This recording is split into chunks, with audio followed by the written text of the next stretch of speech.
día de hoy vamos a conversar respecto al tema del recurso de agravio constitucional y sus relaciones con el arbitraje. Aparentemente no hay una relación entre ambas. El recurso de agravio constitucional es un recurso regulado por el Código Procesal Constitucional, como ustedes bien saben. Ocurre que en el arbitraje local comience a darse un problema que es patológico. Cuando uno pacta una cláusula arbitral y gana el procedimiento arbitral condenándose a la otra parte a la realización de una condena, por ejemplo puede ser el pago de una indemnización, cuando la parte derrotada de mala fe, posterior al arbitraje, utiliza el proceso de anulación del laudo sin causales válidas para ir en anulación, no solo se queda en ese estadio, sino que utiliza otro mecanismo constitucional esta vez para seguir impugnando el fondo de lo decidido por un tribunal arbitral, y me refiero al amparo, a una tutela constitucional. Y cuando ocurre ello,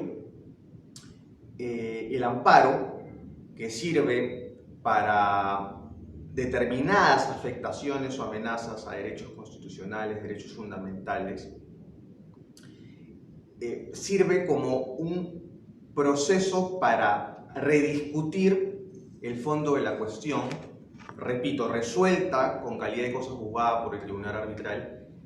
y en las dos primeras fases, tanto la primera instancia constitucional como en grado de apelación,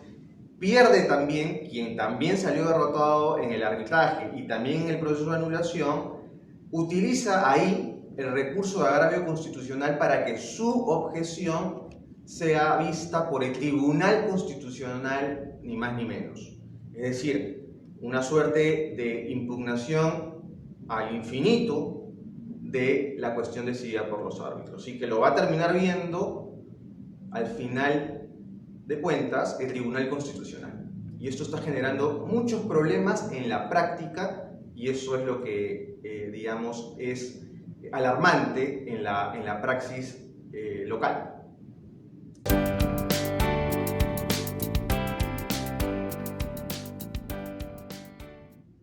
Y aterrizando lo conversado hasta aquí,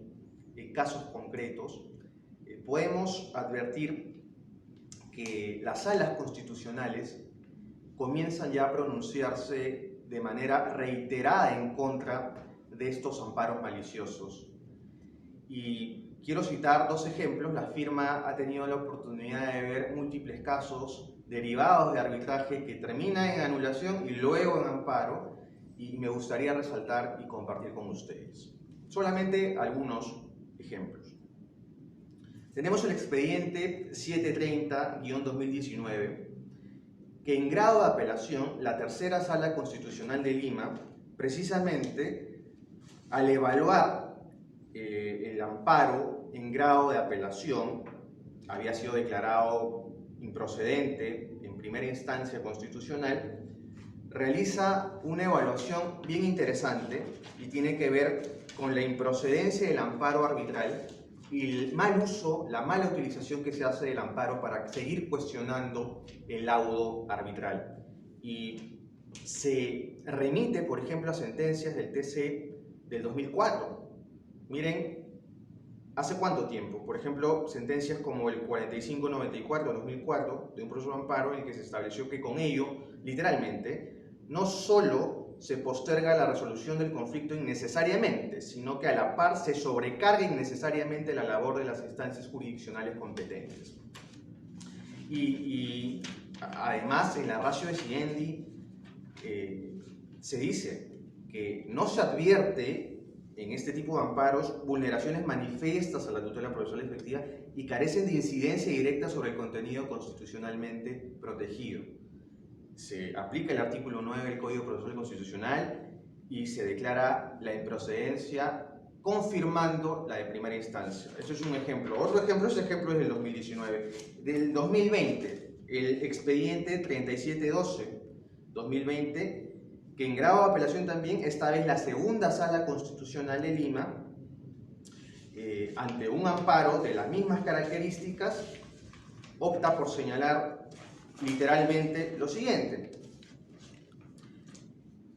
que la sentencia recaída en el expediente 142-2011, que ustedes bien conocen, es el caso denominado María Julia, de amparo arbitral, establece supuestos de improcedencia del amparo arbitral y precisamente establece que no procede el amparo para la protección de derechos constitucionales, aun cuando estos constituyan parte del debido proceso de la tutela procesal efectiva,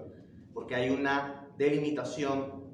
para ello. Y también en este caso en concreto, la Sala confirma la improcedencia del amparo en primera instancia y establece de que no hay ninguna naturaleza constitucional en esta impugnación. Y ya no solo a nivel de salas constitucionales,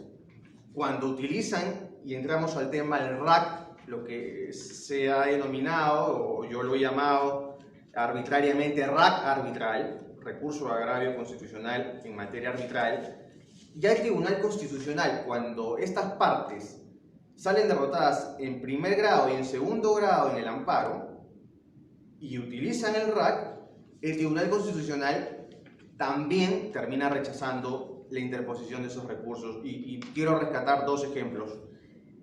Uno del 11 de enero del 2021, el expediente 917-2020, en el que el Tribunal Constitucional narra en la ratio decidenti que el origen del problema es precisamente un laudo que fue cuestionado en sede de anulación, que fue declarado improcedente por la sala comercial, que se utilizó el amparo para seguir recurriendo e impugnando el laudo, y el Tribunal Constitucional, al abocarse, dice lo siguiente, en el fundamento quinto: en mérito de los puestos, desde el punto de vista del derecho a la debida motivación de las resoluciones judiciales, ninguna objeción cabe realizar sobre la resolución cuestionada, porque al desestimar la demanda de anulación del laudo arbitral, el órgano jurisdiccional emplazado expuso suficientemente las razones de su decisión. Dice más el Tribunal Constitucional, que esta sala advierte que la demanda planteada por la parte recurrente, referida que también se declare la nulidad del laudo arbitral, no está comprendida en alguno de los mencionados supuestos de excepción para la procedencia del amparo arbitral. A partir de ello, se observa que en realidad lo que se pretende por la vía del proceso de amparo es la revisión del laudo arbitral al no encontrarse conforme con lo resuelto en este. Y esto es, digamos, una fundamentación reiterada del Tribunal Constitucional en materia de estos RACs arbitrales, y terminan diciendo improcedente el recurso de agravio constitucional porque la cuestión de derecho contenida en el recurso carece de especial trascendencia constitucional, y aplica el artículo 11 del reglamento normativo del TC y todo lo que nosotros sabemos en esta materia. O sea, se termina rechazando en todas las instancias ese cuestionamiento al laudo, y esa incertidumbre innecesaria jurídica que se genera puede llevar 4, 5, hasta 6 años, no dándole estabilidad al laudo, a pesar que la ley de arbitraje establece que a pesar de los cuestionamientos posteriores, el laudo desde su notificación debe ser ejecutado y cumplido en sus propios términos. Otro ejemplo más en esta materia, el TC, en un caso denominado Argenta Inmobiliaria, también a través de una sentencia interlocutoria, el Tribunal Constitucional refiere lo siguiente, lo voy a leer de manera textual. Esta sala constitucional advierte que en opinión de la parte accionante, con la emisión de aquella resolución se agotó la vía previa. Sin embargo, dice la TC,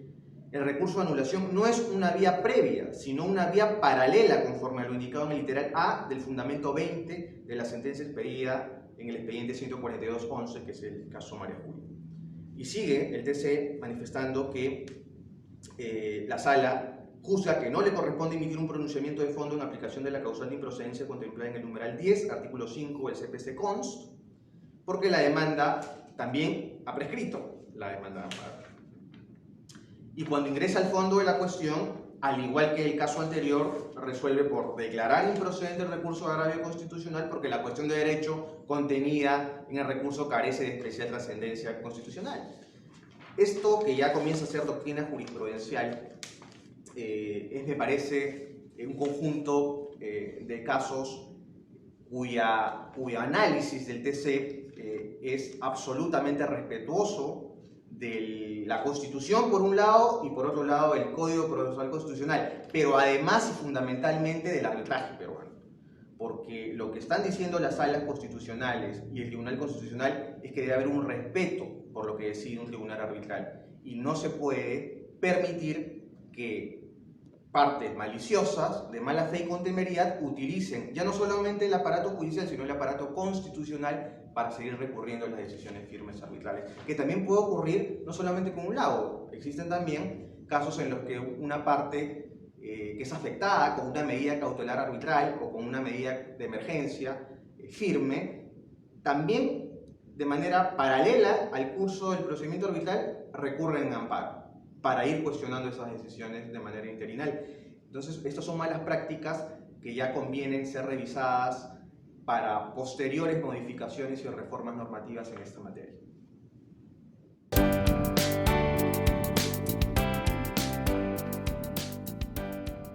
En relación con recomendaciones para futuras soluciones al problema que acabo de reseñar, me parece que hay varios problemas múltiples que analizar en el arbitraje local. Uno es el cumplimiento de los laudos por parte de las entidades. Ese es un problema gravísimo y también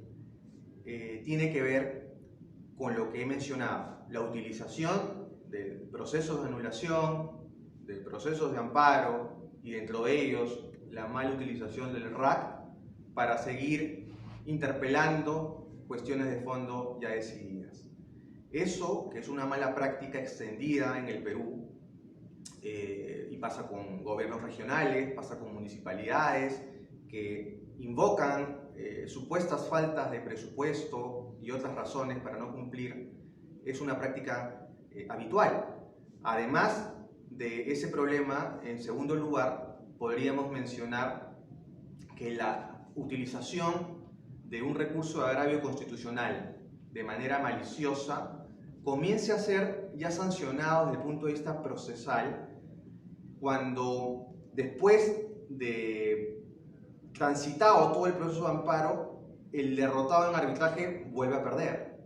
Ese vencido tiene que tener alguna sanción procesal o debe haber alguna regulación ex ante, sea a través de pactos específicos o a través de los reglamentos arbitrales o de la propia ley de arbitraje que sancionen ejemplarmente estas conductas. Porque de lo contrario, lo que va a pasar con el arbitraje local es que el arbitraje va a ser una especie de fase o cuestión previa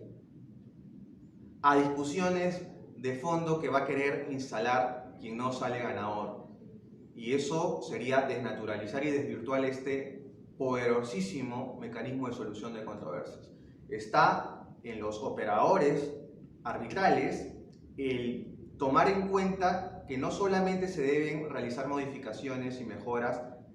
a figuras que implican el modo de llevar el procedimiento arbitral. Se regula en materia cautelar, se regula en materia probatoria, materia de designación y recusaciones, en una serie de cuestiones, pero lo que es el pilar, lo que es lo concreto, es el resultado del procedimiento, que es el laudo. Y si ese laudo termina siendo infructuoso, inútil de ejecutar y no es cumplido, y la comunidad arbitral no se compra ese problema, no lo mira, entonces se va a desincentivar a los jugadores a utilizar el mecanismo. Entonces, tiene que comenzar a haber una autocrítica de todos quienes estamos también inmersos en el arbitraje para que desde ahí podamos tratar de